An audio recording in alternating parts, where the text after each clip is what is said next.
Diesel auto ఒకటే కాదు, బస్సులు డీజిల్ ఉన్నాయి, ఆ, కార్లు ఉన్నాయి, మరి లారీలు ఉన్నాయి.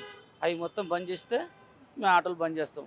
లేదంటే మా ఆటోలు మొత్తం తీసుకొని ఏదో ఎలక్షన్ ఆటో ఇస్తుంటారు, అవి తీసుకొని అవి ఇచ్చేయండి, అప్పుడు బంద్ చేస్తాం. లేకపోతే మేము బంద్ చేయం. ఎన్ని చెప్పినా బంద్ చేయం మేము. ఒక్క ఆటో కాదు, లక్షల ఆటోలు ఉన్నాయి. ఏ ఆటోని బంద్ చేపిస్తాడు? ఎన్నో ప్రభుత్వాలు వచ్చినాయి, బంద్ చేయమని చెప్పారు. బంద్ చేసిర్రా? బంద్ చేయలే. మేము బంద్ చేస్తే మాకు ఇలా మేము ఎట్ట బతకాలి? మా దగ్గర డబ్బులు లేవు. ఏం పెట్టి తీసుకోవాలి డబ్బులు? ఎక్కడికి వెళ్తే మాకు డబ్బులు ఎవరిస్తారు మాకు డబ్బులు? ఫ్రీ బస్సు పెట్టి మాకు లాస్ అయింది. మళ్ళీ ఈ డీజిల్ ఆటో బంద్ అంటాడు. మేము ఎట్ట బతకాలి? మేము బంద్ చేయం. ఇప్పుడు మహాలక్ష్మి పథకం నుండి మీ పరిస్థితి ఎలా మారింది అసలు?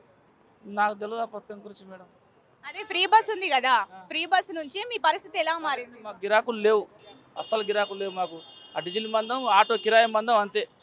మాకు ₹1 మిగలట్లేదు, ఖర్చుల మందం అంతే. అందువల్ల మేము ఇవాళ ఎలక్షన్ ఆటో మేము తీసుకోం, డీజిల్ ఆటోలు నడిపిస్తాం కంటిన్యూగా.